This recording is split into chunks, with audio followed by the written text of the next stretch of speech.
So आज चाहिँ म एकदमै मिठो छोइला स्टाइल सोयाबिन रेसिपी बनाउँदैछु। त्यसको लागि चाहिँ सोयाबिनलाई चाहिँ यसरी तातो पानीमा सोक गरेर राख्ने फर 20 to 30 मिनट्स। त्यसपछि यसको पानी सबै स्क्विज आउट गर्ने। त्यसपछि चाहिँ यो सोयाबिनलाई हाफमा कट गर्ने अनि एउटा प्यानमा तेल राख्ने, मेथी फिराउने अनि बिसाएर हाल्ने। त्यसपछि चाहिँ त्यो मस्यौरालाई हालेर मजाले मिक्स गर्ने। अनि अब यतिको भइसकेपछि चाहिँ यो मस्यौरा इज रेडी।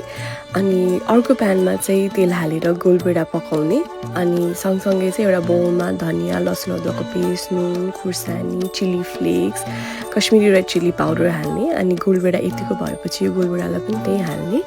अनि त्यसपछि चाहिँ त्यसमा मजाले भुटेको तोरीको तेल हाल्ने अनि त्यो गोलभेडाहरू र मसलाहरूलाई चाहिँ हातले नै म्यास गर्ने। अनि त्यसपछि हामीले अघि फ्राई गरेको सोयाबिनलाई पनि हालेर मजाले मिक्स गर्ने। अनि यो यस्तो जुसी हुन्छ, यस्तो मिठो, यस्तो फ्लेभरफुल। यो चाहिँ राई